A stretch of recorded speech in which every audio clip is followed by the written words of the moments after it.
पिताजी जल्दी चलिए, वरना मैं आज स्कूल में देरी से पहुंचूंगा। मेरी टीचर बहुत गुस्सा करती है। हाँ हाँ बेटा, अभी चलते हैं, बस 2 मिनट रुको। तभी रमेश की पत्नी कमरे से बाहर आती है और रमेश से कहती है, सुनिए जी, आज शाम को आप ऑफिस से जरा जल्दी घर आ जाइएगा। याद है ना, आज आपको मुझे शॉपिंग कराने के लिए लेकर जाना है। अरे भाग्यवान, इस महीने हाथ जरा तंग है। मेरी मानो तो शॉपिंग का विचार कुछ दिनों के लिए अपने दिमाग से निकाल ही दो। मैं तुम्हें अगले महीने पक्का शॉपिंग कराने ले जाऊंगा। अभी मुझे चलना चाहिए, वरना राजू को स्कूल पहुंचने में देर हो जाएगी। देखिए जी, अब आपके ये बहाने पुराने हो चुके हैं। मैं कुछ नहीं जानती। आज शाम को मुझे शॉपिंग करने जाना है, मतलब जाना है। आगे आपकी मर्जी। अच्छा ठीक है भाग्यवान, अब तुम पूरा घर सर पर मत उठाओ, मैं कुछ करता हूँ। इतना कहकर रमेश अपने बेटे राजू को लेकर वहाँ से चला जाता है। घर से निकलने के लिए रमेश जैसे ही अपनी मोटरसाइकिल शुरू करता है, तभी उसकी माँ उसे आवाज देकर कहती है, अरे रमेश, आज शाम को मुझे कुछ पैसे दे देना। याद है ना, मैंने तुझसे कहा था कि मुझे मंदिर में चढ़ावा चढ़ाना है। अरे माँ, मेरी तनख्वाह आने में अभी 10 दिन बचे हैं, अभी मेरे पास बिल्कुल पैसे नहीं है। हाँ, मेरी तनख्वाह मिलते ही मैं तुम्हें पैसे दे दूंगा। रमेश की माँ चिढ़कर कहती है, अरे तेरा दिमाग तो खराब नहीं हो गया? मैंने तेरे भरोसे मंदिर के पुजारी जी से वादा कर दिया है और तू कह रहा है कि पैसे नहीं है। अब मैं पुजारी जी को क्या जवाब दूंगी? तुझे तो मेरी इज्जत की भी कुछ परवाह नहीं है। अच्छा ठीक है माँ, अब तुम गुस्सा मत करो, मैं शाम तक कुछ इंतजाम करता हूँ। इतना कहकर रमेश वहाँ से चला जाता है। फिर दोपहर को जब रमेश अपने दफ्तर में बैठा होता है, तब उसे अपनी पत्नी और माँ की बातें याद आती हैं। रमेश अपने दफ्तर के एक साथी मोहन से कुछ रुपए उधार मांगता है। अरे भाई मोहन, मेरा एक छोटा सा काम कर दो, मुझे कुछ रुपयों की सख्त जरूरत है।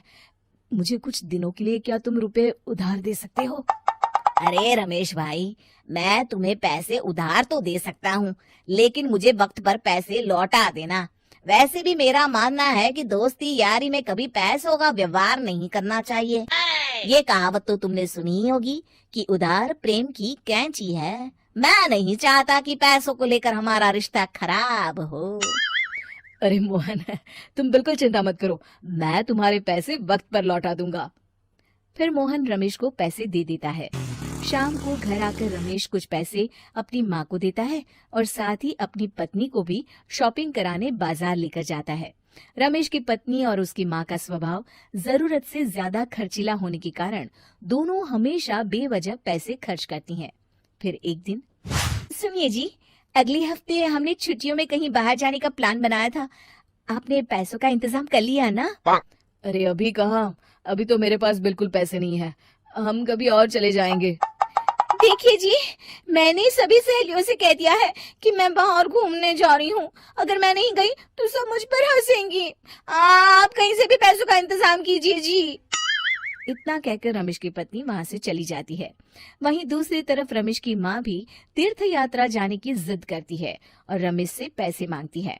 फिर अगले दिन रमेश एक सेठ से पैसे उधार लेकर अपनी पत्नी और बेटे को घुमाने ले जाता है और अपनी माँ को भी तीर्थ यात्रा पर भेज देता है। लेकिन जैसे ही रमेश अपनी छुट्टियां बिताकर वापस आता है, कर्जदार उसका जीना मुश्किल कर देते हैं। इतना ज्यादा कर्ज एक साथ अपने ऊपर देख रमेश काफी परेशान रहने लगता है। फिर एक दिन राजू की स्कूल की फीस वक्त पर न भर पाने के कारण रमेश को स्कूल में बुलाया जाता है।